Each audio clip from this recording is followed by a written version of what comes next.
Bien sûr, vous avez E1 qui peut être bien sûr 20 volts et le E1 qui peut être moins 20 volts.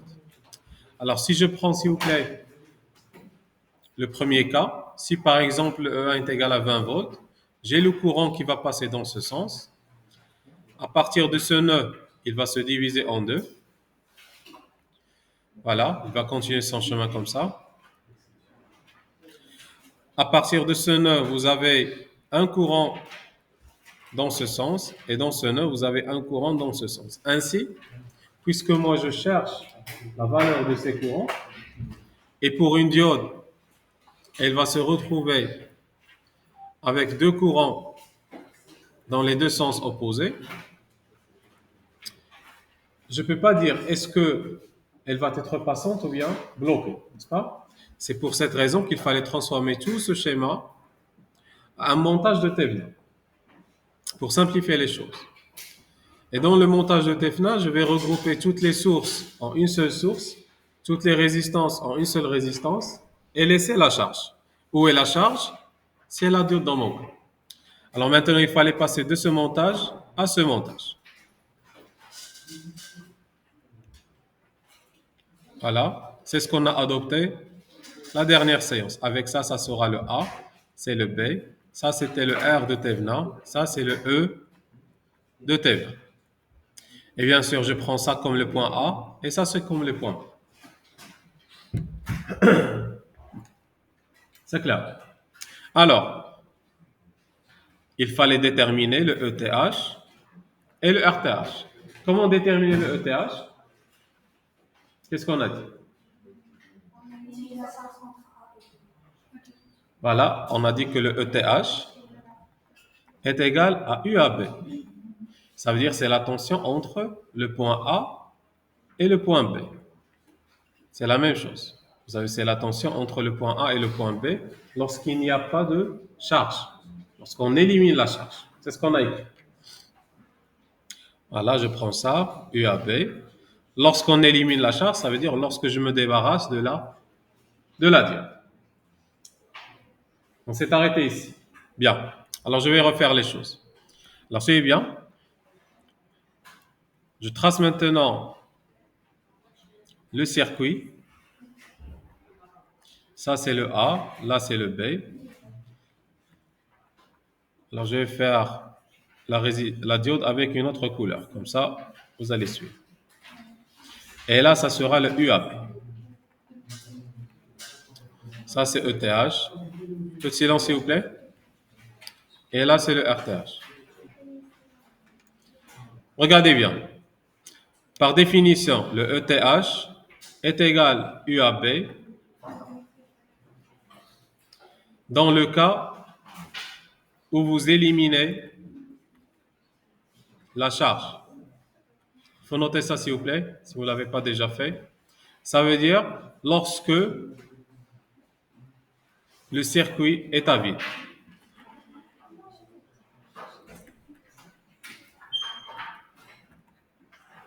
C'est bon?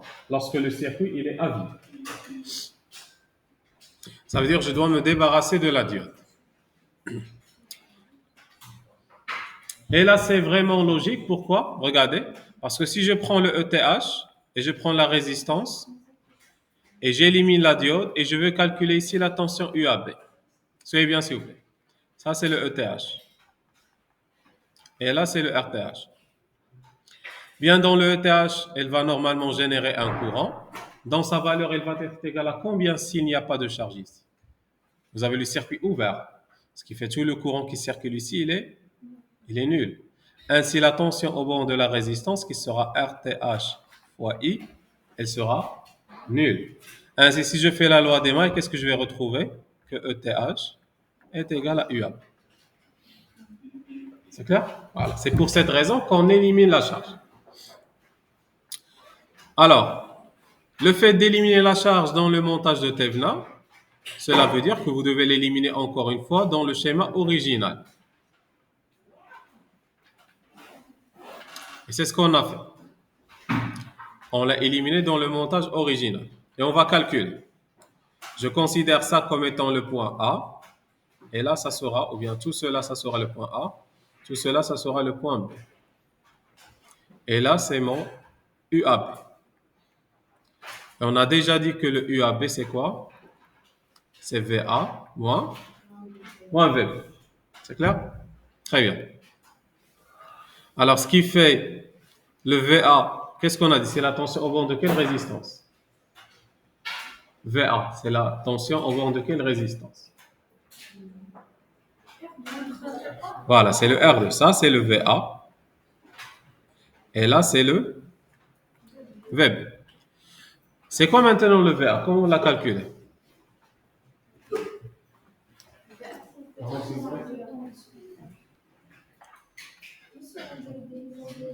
Voilà, c'est le diviseur de tension parce que je sais que ça, c'est une tension E1. Là, c'est une tension inconnue et dont je n'aurai pas besoin. Ainsi, le VA, elle sera le diviseur de tension sur cette résistance, ça sera le R2 sur la somme des résistances, le tout multiplié fois la tension entre les deux. De la même façon, le VB, ça sera quoi? VB, c'est la tension au bord de R1. Ça sera le R1 sur la somme des résistances qui sont en série. Voici les deux résistances. Le tout fois E1. À partir de ces deux, on peut dire que le UAB, ce n'est que R2 sur R1 plus R2. Je remplace E1 parce que ça, c'est la valeur de VA. Voilà. Moins R1 sur R1 plus R2 fois E1. Et ça va être factorisé par E1 sur R1 plus R2. Le tout facteur de R2 moins R. Et ça, on peut le retrouver par aussi théorème de Millman. Et diviseur de tension, c'est aussi ça. Prenez ça si vous ne l'avez pas encore déjà noté. Alors, regardez. Le RTH, c'est quoi? C'est la résistance, par définition, équivalente, vue entre les points A et B, lorsque toutes les sources, voilà, sont désactivées.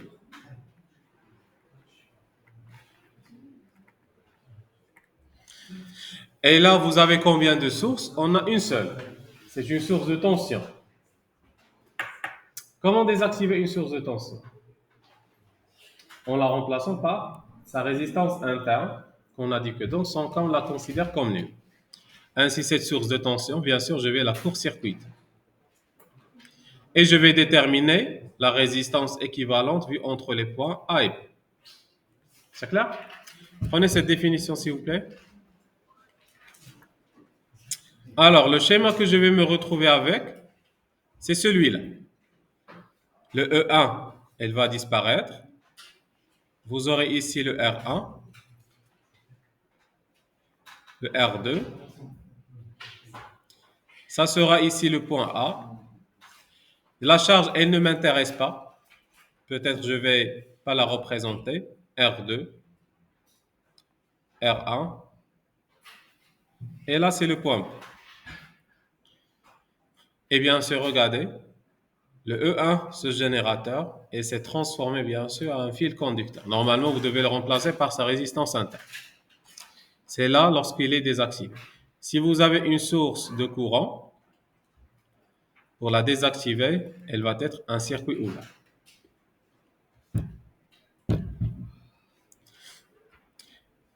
Et imaginez s'il vous plaît que je vais prendre un ohmmètre. Vous connaissez c'est quoi un ohmmètre? C'est un appareil qui me permet de mesurer quoi? La résistance.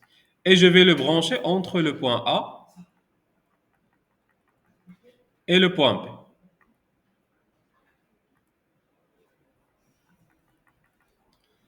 La question maintenant, cet ohmmètre, qu'est-ce qu'il va mesurer? C'est ça la résistance équivalente, mesurée entre A et B ou bien vue entre A et B. C'est comme si je prends un ohmmètre et je le mets entre A et B. Et il va me donner une résistance. Cette valeur, c'est combien? Quels sont ceux en série? Quels sont ceux en parallèle? Peut-être ici, pour différencier, peut-être je vais faire ici R2' et là je vais l'appeler R1'. Faites attention s'il vous plaît. Cette partie-là, avec cette partie-là, avec cette partie-là, ils sont comment? En parallèle. Et c'est quoi la particularité d'un circuit parallèle? C'est que vous pouvez bien sûr le déplacer en ordre. Commencez par celui au milieu, et puis celui à gauche, et puis celui à droite. Vous pouvez mettre ce que vous voulez. C'est clair? Parce que regarde, si vous avez ici une résistance, peut-être une capacité, une bobine, et tous les circuits en parallèle, vous pouvez bien sûr le mettre comme ça. Et le circuit, ça sera le même. Oui ou non? Le circuit sera le même. Alors, de la même logique, regardez ce que je vais faire. Alors, voici le circuit original. Maintenant, je vais le transformer. Peut-être je vais commencer uniquement parce que pour déterminer la résistance entre A et B, vous devez mettre A à l'extrême gauche ou bien à l'extrême droite et le B à l'extrême gauche et à l'extrême droite. Ce qui fait le A, il ne doit pas être ici. Le B n'est pas ici. Peut-être le A, elle doit être là. Le B ici. Et tout le circuit doit être au milieu. Et comme ça va être plus simple. C'est clair? Bien, pour faire ça, pour que tout le circuit soit au milieu et que les extrémités seront A et B, cette partie-là, je dois la déplacer. La déplacer où? Au milieu. Très bien. Pour que le A et le B seront à l'extrémité. Si vous arrivez à faire ça, vous allez résoudre le problème. Alors, et ça sera simple. Je prends le R1. Là, c'est le point A. Ça sera ici le R2. Voici le circuit au milieu. Ça sera le R2'. Ça sera le R1'. Voici le B.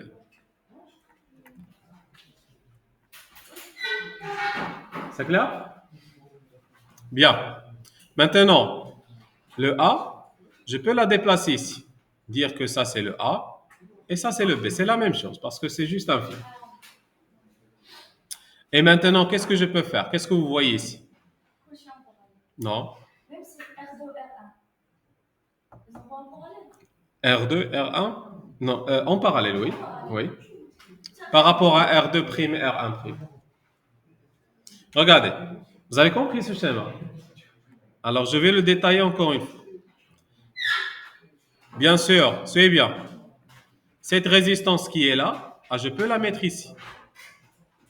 C'est la même chose. Cette résistance, la mettre ici. Cette résistance, la mettre ici. Et cette résistance, la mettre dans cet emplacement. Je vais me retrouver avec, comme a dit votre collègue, bien sûr, vous avez ici le R1 et le R2. C'est clair qu'ils sont en parallèle. Et bien sûr, ces deux résistances, ils seront comme ça. Ça sera le B, ça sera le A. Et là, c'est le R2', et là, c'est le R1'. Qu'est-ce que vous voyez maintenant? Non. Très bien. Et il y a les deux en série. C'est clair. Alors, maintenant, le schéma, c'est quoi à la fin? Le schéma, tout simplement, vous aurez le A. Vous avez ici R1, R2. Je peux faire comme ça, les isoler, les tirer. Et ça sera bien sûr le R2', le R1', et ça sera le B. Regardez, lorsque j'ai mis le A et le B dans les extrémités, c'est plus simple que de les laisser au milieu. C'est bon? Et prenez s'il vous plaît les différents passages. On a fait bien sûr le 2, ça c'était le 3, et là c'est le 4e montage qui nous a permis de bien déterminer la résistance mesurée entre A et B, les deux comment. Alors ces deux résistances, comment je vais les représenter? Alors vous allez dire que le RTH, qui est égal à la résistance équivalente vue entre A et B, est égal. Ça sera le R1 en parallèle avec R2 et les deux en série avec R2' qui est en parallèle avec R1'. C'est clair? Maintenant, si vous avez deux résistances en parallèle, c'est combien? Si R1 est parallèle avec R2, la résistance équivalente de ces deux, c'est combien? C'est le produit sur la somme. Voilà. R1, R2 sur la somme. Plus R2', R1' sur... Et puisque je sais que ces deux résistances sont égales, ces deux résistances sont égales, ce qui fait, c'est la même chose. Cette valeur, c'est la même que cette valeur. Ça sera 2, voilà.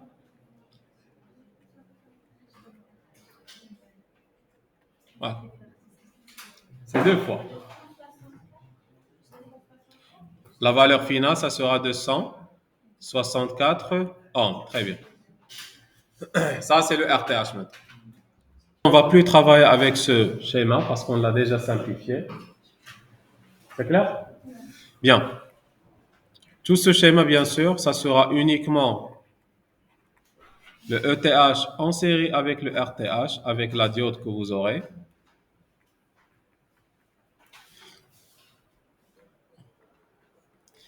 Et maintenant, je vais voir.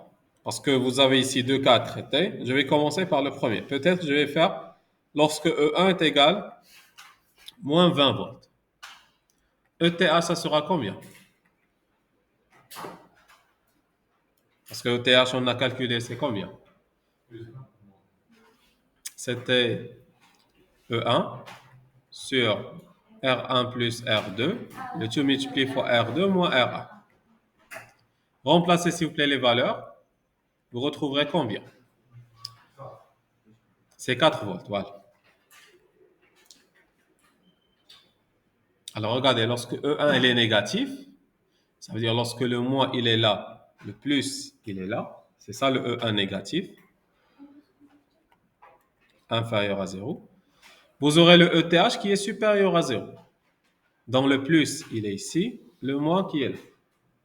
Dans ce cas, le courant il va circuler dans quel sens? De plus vers le moins. Ça sera votre courant I. La diode dans ce cas, elle sera polarisée en direct ou bien en inverse? En direct. Je vais la remplacer par quoi? Oui? Voilà, vous avez le ETH, vous avez le RTH, vous allez le remplacer par un générateur de seuil. Pourquoi? Parce que le R dynamique, elle est négligeable. Cette tension, c'est combien?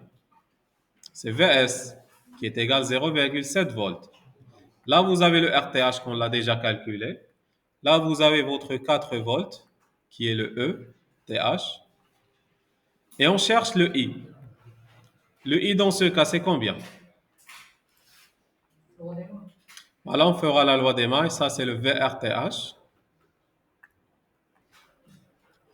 La loi des mailles va me permettre de trouver quoi? Vous allez faire ETH moins VRTH moins VS est égal à 0. C'est le ETH moins RTH fois le I que je cherche, moins VS est égal à 0. À partir de là, le I, ça sera ETH moins VS sur RTH. Je remplace. Ça va me donner 4 volts moins 0,7 volts. Le tout divisé par 260, vous avez dit? Le RTH, c'était 264. Cette valeur, est-ce qu'elle sera positive ou bien négative? Le courant. Ça va être la diode, elle sera passante. Si j'ai retrouvé que cette valeur est égale, inférieure à 0, c'est bloqué. Même si c'est polarisé en direct, elle sera bloquée. Alors maintenant, le I. Alors A, E1 est égal à moins 20 volts. Le I qui passe par la diode est égal. Combien vous allez retrouver?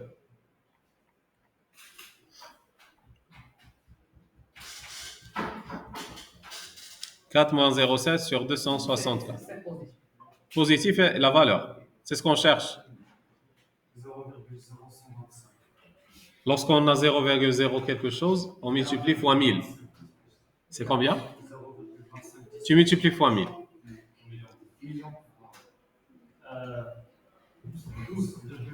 Voilà, c'est 12,5 milliampères.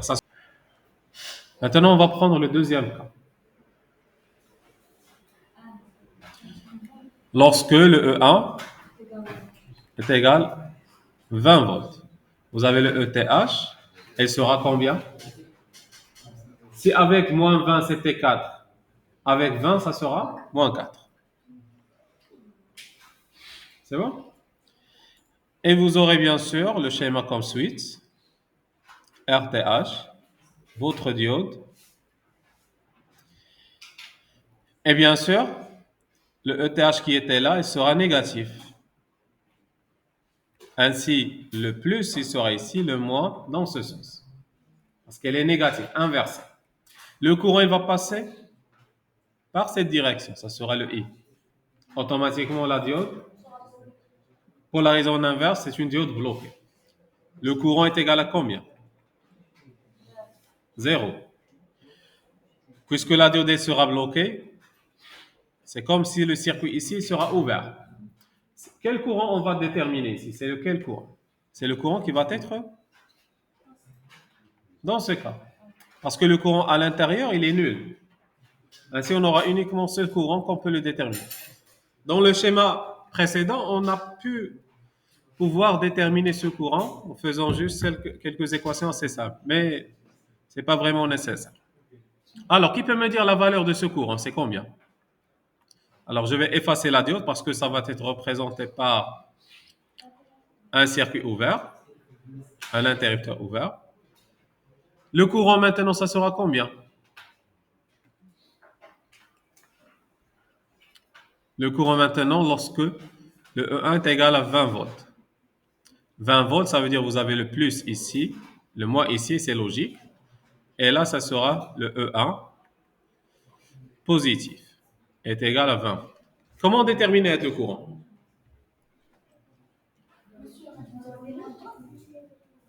Oui, vous avez la loi d'Ohm, mais... Très bien. Vous avez quelle résistance? Les deux en série. Les deux en série. Les deux sont en parallèle. Oui, je peux faire ça. C'est clair, je peux faire ça. Alors, je vais calculer la résistance équivalente. Ça sera combien? Ça sera R1 en série avec R2. Et ces deux, ils sont en parallèle avec R2 en série avec R1. Faites attention, ce n'est pas comme la résistance équivalente de Thévenin. Parce que l'autre a été vu entre le point A et B, qui étaient là. Et maintenant, elle va être entre ces deux points, n'est-ce pas? Parce que le courant, il considère ça comme étant une seule résistance. Qui est comment? Fait les deux en série, en parallèle avec les deux. Vous aurez combien? C'est R2 plus R1 en parallèle avec R2 plus R1. Ça va être bien sûr le produit fois la somme, ce qui fait R2 au carré sur la somme 2 fois R2 plus R1. Vous aurez combien?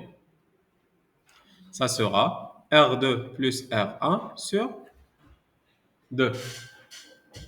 Vous allez diviser. C'est ce que vous aurez. C'est clair? Très bien. Maintenant, le courant, ça sera quoi? Ça sera E1 sur R2 plus R1 sur 2. Ça sera 2 fois E1 sur R2 plus R1. Application numérique. Oui. Application numérique. Vous aurez que le I est égal, on a dit 2 fois 20 sur la somme des résistances, ça sera 220 plus 330. Et vous donne? C'est de calculer, s'il vous plaît. Et si vous aurez 0,00 quelque chose, multipliez fois 1000. 0,7 milliampères. Alors, je récapitule ce qu'on a fait maintenant. Regardez.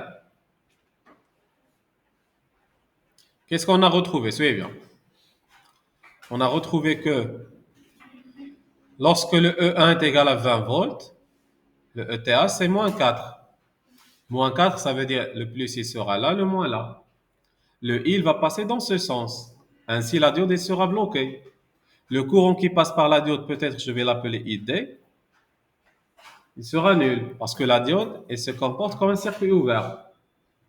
Un circuit ouvert, c'est comme si cette diode n'existe pas. Déjà, c'est un circuit ouvert. On est d'accord? Si vous avez ce cas, d'accord, la diode n'est pas représentée parce que la diode, elle ne sera plus représentée. C'est comme si vous aurez les deux résistances, ils vont être en série. Les deux résistances, ils sont en série. Et les deux, ils sont comment? En parallèle. C'est ça. R1, R2 en série, R1, R2 en série, et les deux sont en parallèle. C'est quoi la résistance équivalente? C'est le produit sur la somme. Ça fois ça, c'est au carré. Sur la somme, c'est 2 fois R1 plus R2. Et vous simplifiez le carré avec celle en bas, parce que c'est une égalité, vous aurez bien sûr R2 plus 1. Et qu'est-ce qu'il vous reste? C'est comme si vous avez le E1, ça c'est le courant I, et là c'est la résistance équivalente. C'est quoi le courant? C'est la tension sur la résistance. C'est la tension sur la résistance équivalente. Et ça, vous allez retrouver cette valeur.